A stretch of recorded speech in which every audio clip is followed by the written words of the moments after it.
খাও। শুধু মাছ ভেজেছো? আরে ঝোল করিনি না, কালকে দেখো ডাল পড়ে আছে। আজকে শুধু ঝোলটা কি খারাপ লাগছে নাকি? একদম ভালো লাগছে না, বলছি না। আমি শুধু মাছের তেলটা করেছি। মাছের তেল পটকা করেছো আবার? এই দেখো কালকে লতি পড়ে আছে। ও, এই ঠাকুরের অন্য টাকায় রেখেছি, তুমি নাও। আর এই পুতলি ভাজা রেখেছি পেঁয়াজ এটা দিয়ে। মাছের তেলটা হ্যাঁ হ্যাঁ হ্যাঁ হ্যাঁ, ঢেলে নাও তুমি। সরিয়ে রাখো ঠাকুরের বাড়িটা, হুম, আমি নিয়ে নেবো। তেল থাক। পটকাটা করে ভালোই করেছো তাহলে।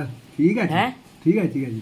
কারণ ডাল ফাল সব রয়েছে না না, না, আবার এই চলে যায়, চলে যায়। এত কি করবো বলো। আর এই পুতলি ভাজা করেছি দেখো, আজকে নতুন ধরনের করি, সর্ষে ফোড়ন দিয়ে করেছি। ভালো হয়েছে। পেঁয়াজ দিয়ে সর্ষে ফোড়ন দিয়ে করেছি, মাছের তেলটা তো হেভি হয়েছে। বুঝলে না? তেতো। না না, এটা কবে নিয়ে এলে আবার মাছের তেল? ওই সেই আজকে কি বার, শুক্রবার। 4 দিন হয়ে গেছে। বাবা, ঠিক আছে, চল। ঠিক আছে। হ্যাঁ, তাহলে খাও, আমি ভাতটা বেড়ে আনি আমার। হ্যাঁ, বেরোলো বেরোলো।